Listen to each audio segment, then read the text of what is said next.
Wizara y'Obosombi bw'ERERI nigo bono higochia korosiereri kurwa sense ya Kenya gwika sense ya Uganda ayankorengana n'umuwaziri otendete Obosombi bw'ERERI iga Kenya Davis Chirchir amo noyo mwabo kurwa sense ya Uganda hasibono baenekire edigade bune enchiremo yogochia koro bya Obosombi bw'emesigo igati yechinse chiga ibere nabo igogokeani hogwitinyana bw'echigari ase chipara.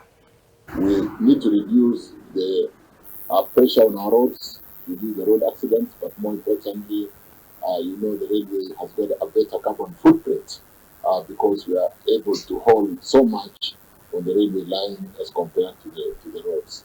So that is what we've been doing this morning. It is a very critical project for the region, for Kenya government to ensure that we do complete this piece of infrastructure.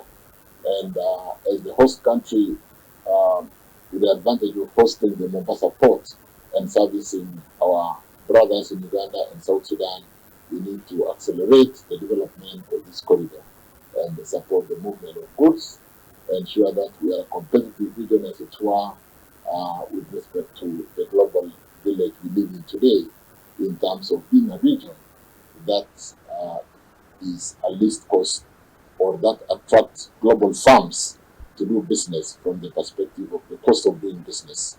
Uganda, Kenya, and South Sudan, we are now at a level of ascertaining business. When I talk of business, that's what our countries need. Here we're talking of rail transport. We know in East Africa, we invest a lot of money in repairing roads. Why? Because most of our cargo, we have been taking it by roads. And also, the roads are congested because the passengers compete with cargo. Now, what we are here now, we want cargo to move from Mombasa, it comes to Nairobi, it goes to Naivasha, it does to Kisumu, comes to Uganda, through Malaba, it goes to Gulu, it goes to Nimule,